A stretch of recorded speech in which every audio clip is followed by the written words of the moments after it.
Bonjour à tous, je suis super contente de vous retrouver aujourd'hui pour une nouvelle vidéo. Aujourd'hui, je vais vous reparler des produits que j'ai testés le mois dernier. Je les ai testés pendant plusieurs semaines, je me suis fait mon avis dessus et je me suis dit que ce serait sympa de vous donner du coup mes tops et mes flops de tout ce que j'ai testé. J'espère que ça va vous plaire. On commence tout de suite sans attendre, je vais me maquiller en même temps avec.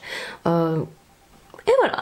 Le produit que j'avais testé en premier le mois dernier, c'était le Perfector 4-in-1 Glow de Maybelline. Moi, j'ai la couleur 00 Fairlight très très clair. Donc c'est un produit un peu 4 en 1, comme son nom l'indique. Il fait primer, il fait correcteur, il fait illuminateur, il fait bébé crème. C'est un peu dans le style de produit du... Oui, là c'est une miniature. C'est-à-dire que c'est aussi un produit tout en un qui fait base, etc. Donc là c'est la couleur de fer du Charlotte Tilbury. Je vais vous swatcher les deux.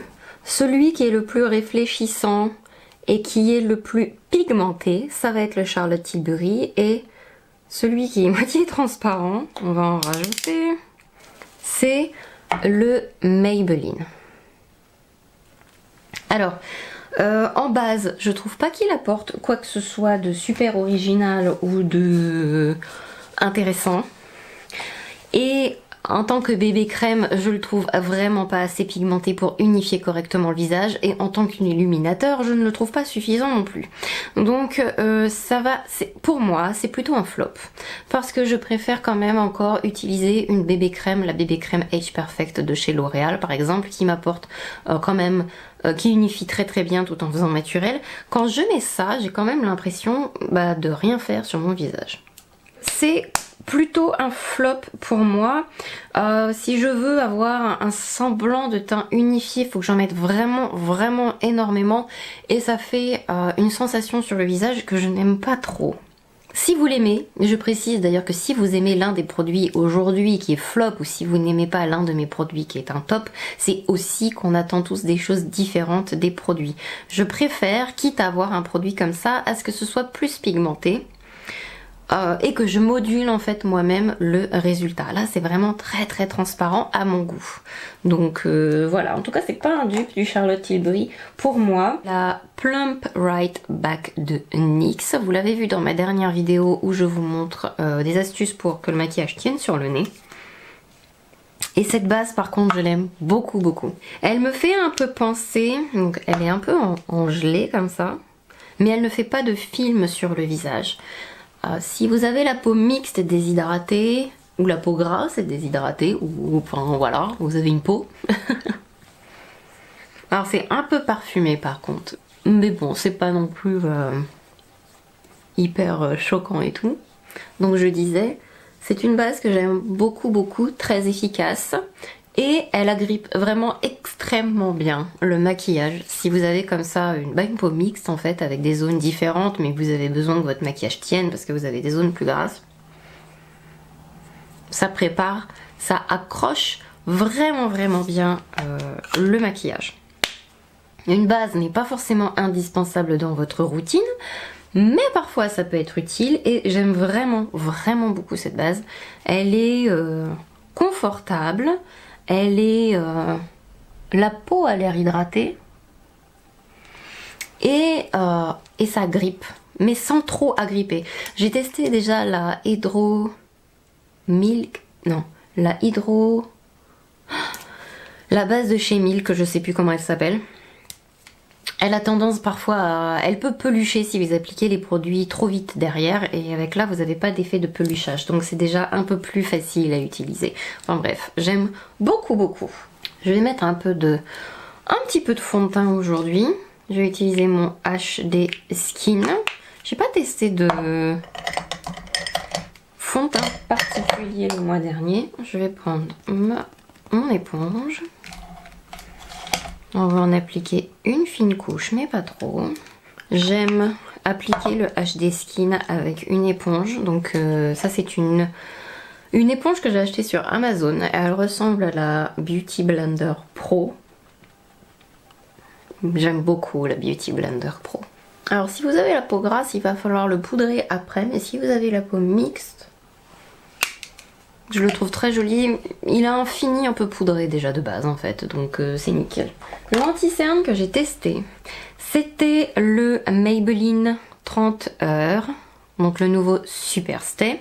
Je vais vous faire une démo sur ce côté-là de l'œil et j'ai racheté en fait récemment le Fit Me de Maybelline. C'était un nouveau packaging, je ne savais même pas, pour vous dire que ça fait longtemps que j'ai pas regardé ça. On va faire un comparatif avec le Fit Me qui était quand même vraiment l'anti-cerne, mon anti-cerne de prédilection dans les produits pas chers. Alors j'aime bien le Super Stay, il est fin en termes de texture, l'applicateur est hyper sympa. J'ai pris la couleur 10, je savais plus si j'étais 8 ou 10. On va avoir un côté un peu moins lumineux que l'autre. On va peut-être les mélanger à la fin, mais... Alors, c'est un bon anti-cerne. Après, je lui préfère quand même de base le Catrice.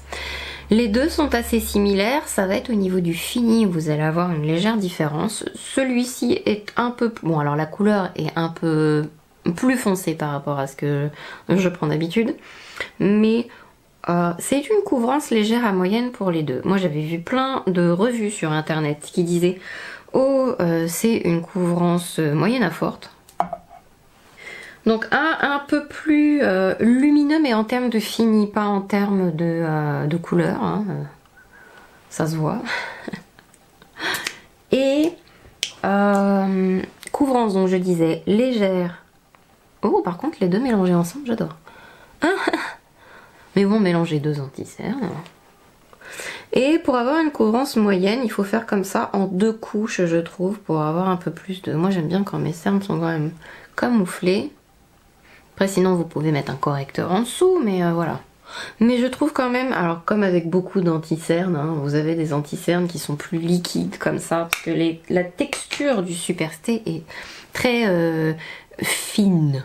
Je n'ai pas d'autres mots pour vous expliquer ça. C'est très très fin.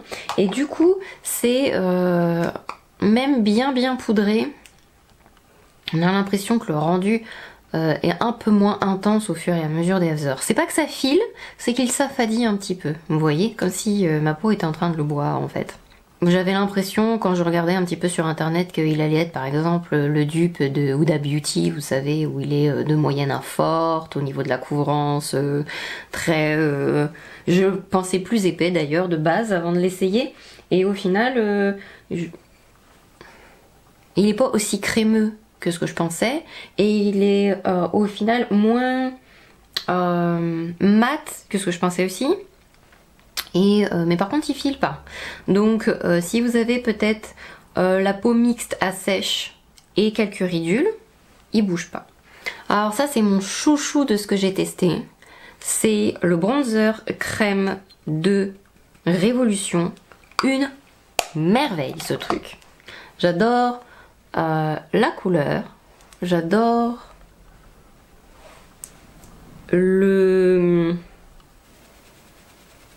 la facilité d'étalement de ce truc en fait.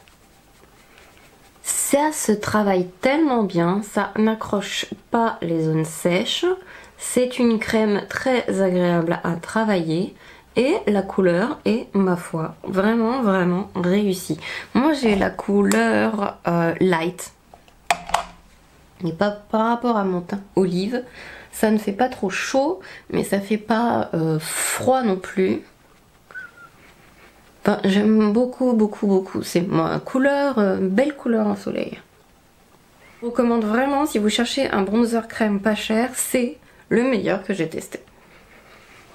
Alors, je vous ai parlé de ça, je vous ai parlé de ça, je vous ai parlé de ça, je vous ai parlé de ça. Alors, un autre produit crème que j'ai testé et où je suis moins convaincue, c'est le blush crème, donc le Crème Chic and Lip Color, parce qu'en fait il fait crème, joues et lèvres. C'est la couleur Rose Pink de la marque Honest Beauty que l'on peut trouver maintenant chez Nocibé, si je ne m'abuse, oui c'est là où je l'ai pris. C'est la marque de l'actrice Jessica Alba et j'avais tellement entendu parler de ce blush, si vous saviez. C'est plutôt bof pour moi en fait. Moi j'aime bien les blushs après très pigmentés et Et il est joli, mais je le trouve pas assez pigmenté en fait. Il s'affadit très vite. Il est joli comme ça appliqué, j'adore la couleur, c'est typiquement la couleur que j'adore. Mais il manque un peu de punch en fait. Alors en général un crème je mets toujours un blush poudre par dessus et là c'est quasi obligatoire parce que sinon après avoir poudré on voit vraiment plus rien. En général il faut toujours mettre plus de blush crème que le résultat que l'on souhaite parce que quand on poudre ça s'affadit, mais là c'est limite j'ai l'impression que j'ai rien mis, donc manque un poil de pigmentation. Après si vous aimez le blush mais que vous aimez pas trop de blush, c'est à tester, effectivement, vous serez peut-être plus satisfaite. Si vous avez la peau sèche aussi et que vous ne poudrez pas votre visage, sachant que vous n'aurez pas de poudre par-dessus qui va affadir votre blush, pourquoi pas. Je vais maintenant poudrer tout ça. Je vais utiliser ma poudre de chez ELF, la Halo Glow Setting Powder, qui est une poudre ma foi que j'adore. Qu'est-ce que j'ai testé d'autre? J'ai testé ça, c'était magnifique. Le Infaillible Matte Bronzer. Alors ça c'est une nouveauté dans les bronzers pas chers qui, laissez-moi vous dire, qu'il vous faut tester absolument cette petite chose. Peut-être un peu là. Je suis déjà... Le bronzer ne s'est absolument pas affadi malgré la poudre. Donc voilà, juste un peu, tellement efficace ce bronzer crème, c'est vraiment une merveille. Mais si vous préférez les poudres, c'est un excellent bronzer mat, j'adore. La couleur est très bien et c'est un excellent produit qu'a sorti L'Oréal. Toujours pas abîmé, j'avais un peu peur parce que mon Infaillible au niveau fond de teint poudre s'était abîmé. Tient toujours la route, pas cassé ni rien du tout. Moelleux, facile à appliquer, suffisamment pigmenté, très joli sur le visage. J'ai la couleur, je sais plus, la 250 Light Clair, j'aime beaucoup la couleur aussi. C'est vraiment un très bon bronzer poudre pas cher, j'adore. Je vais faire mes sourcils, tiens, j'ai pas de nouveaux produits sourcils ce mois-ci, pas de produits sourcils testés en fait. J'ai des produits mais ils seront à tester ce mois-ci. Donc là je vais juste faire mes sourcils avec mon Maybelline que j'aime beaucoup. Je me suis dit quitte, on a quand même une majorité de produits pas chers que j'ai testé au mois de janvier. La palette Color Icon 10 couleurs de chez Wet n Wild. Alors c'est une petite palette très sympa. Après il y a certaines couleurs qui manquent un peu de punch à mon goût. Quand même. C'est pas un flop en soi parce que j'aime quand même beaucoup le produit. Je vais peut-être... Est-ce que je vais l'utiliser un peu sur mes yeux aujourd'hui? Hop, on va éloigner ça. J'aurais dû mettre des barrettes. Je vais utiliser ma base. Alors, c'est pas une palette à utiliser sans base, clairement. Par contre, si vous avez la paupière grasse, c'est pas des fards qui vont tenir tout seuls. D'une manière générale, je vous dirais de toujours mettre une base sur vos yeux. Mais surtout avec cette petite palette. Après, les mats sont très sympas. Si vous avez peu de budget, je pense effectivement que c'est une petite palette qui en vaut le coup. Elle est pas très chère. Oh, et si je faisais peut-être plutôt un eyeliner avec le vert? Oh, j'ai une idée. Du coup, je vais vous parler de l'autre produit. Par contre, ça, c'est une tuerie. Les Glow Shots, les Ultimate Glow Shots de NYX. C'est splendide, avec base, sans base. Alors, ma manière de préférer de les appliquer, c'est quand même avec les doigts. Les reflets de ce produit, mais j'ai envie d'avoir d'autres couleurs. C'est magnifique et ça tient tellement bien. Vous pouvez avoir un résultat plus subtil, vous pouvez le mettre en petites touches. C'est beau et c'est pailleté et ça tient très bien.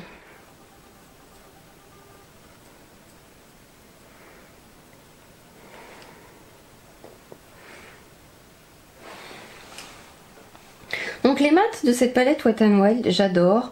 Je trouve les fards plus satinés comme celui-ci, ça manque un peu de pigmentation à mon goût si vous voulez l'appliquer tout seul en fait.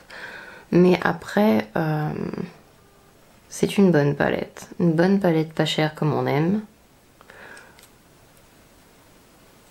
Et j'aime beaucoup l'association de couleurs en plus qu'elle propose.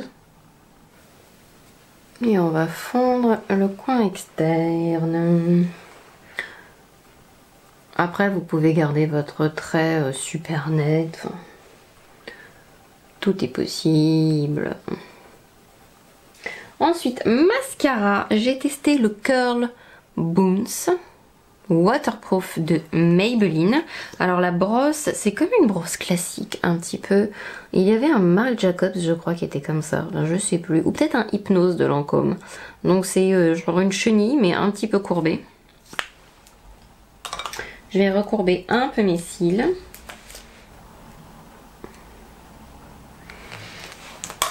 Et je vais vous montrer le résultat. On va zoomer un peu en espérant que ce soit net.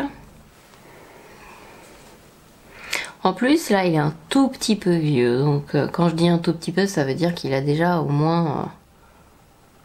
il a un mois, là. Mais déjà, à partir d'une semaine, vous avez souvent le mascara qui s'épaissit un tout petit peu.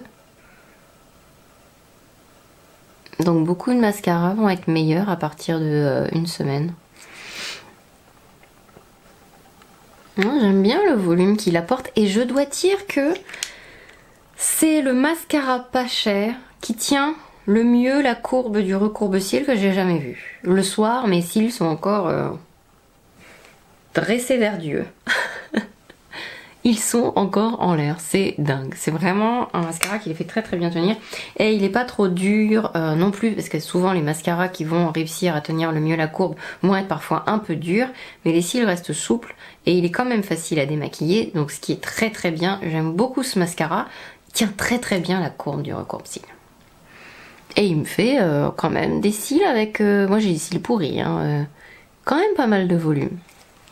J'aime bien. Bon, deux produits lèvres. Un que je vous ai montré. Je me suis pris les vinyles trucs Super Stay Vinyl Ink. Alors... vous êtes très très très nombreuses à adorer ces rouges à lèvres. J'ai reçu plusieurs fois l'instruction que il faut vraiment bien les secouer, ne pas passer la bouche pour pas qu'ils collent, etc., etc. Je les ai utilisés plusieurs fois, les deux couleurs. J'ai à titre d'info Cheeky et Peachy. Je les ai secoués très très très très fort. J'ai fait tout bien comme on m'a dit. Je suis bête et disciplinée, moi on me dit un truc je le fais. J'ai fait attention à l'application, j'ai fait attention de ne pas me pincer les lèvres pour que voilà, que j'ai fait tout comme on m'a dit. Alors c'est facile à appliquer, la texture est fine, la tenue est plutôt pas mal. Je trouve pas le résultat aussi brillant que ce que j'aurais aimé. Après c'est peut-être mon attente de brillance où je me suis dit ah, c'est un vinyle ink, ça va être effet vinyle, brillance de folie. Je m'attendais à un peu plus brillant que ça en fait. Et pour moi c'est toujours collant. Donc c'est pas mes rouges à lèvres liquides favoris. Voilà, désolée, je sais que vous êtes de nombreux fans, mais bah, sur moi ça fonctionne pas. Hein. Après ça tient bien. Heureusement d'ailleurs, parce que c'est quand même le but de ce genre de produit. Ça tient bien, mais je trouve ça collant. Pendant les soldes, je me suis acheté deux nouvelles couleurs. Tiens, je vais en profiter. Des Crushed Liquid Lip de Bobbi Brown. Je crois qu'ils étaient à 50%. Mango Mood, ou à 30%, je sais plus. Et Hippie Shake. Mais c'est un rouge à lèvres que j'aime bien. Je m'étais toujours dit que j'allais en prendre d'autres.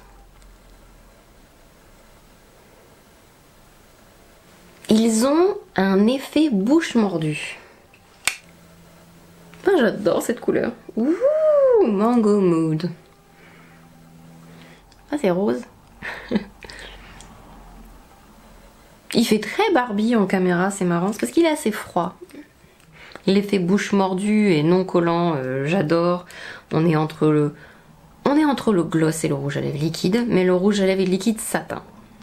pas un rouge à lèvres liquide mat, hein, vous avez compris quoi. Donc vous n'allez pas avoir une opacité de 100% dessus, mais ce qu'il faut de couleur pour que je trouve ce genre de teinte soit plus portable. C'est des couleurs faciles à porter, même si elle est vive. J'adore la couleur là. J'ai essuyé ma bouche un petit peu pour que vous puissiez voir, ça teinte un peu la bouche. Ça fait moins glossy, mais ça teinte la bouche. Moi j'adore. Voilà, on a terminé. J'espère que cet aperçu, ce résumé de mes achats, de mes récents achats, enfin bref, j'espère que ça vous a plu. Sur ce, j'espère que vous allez bien et j'espère vous revoir aussi très bientôt pour une nouvelle vidéo. Prenez soin de vous surtout en attendant et je vous dis à très bientôt. Plein de gros bisous à vous, bye bye.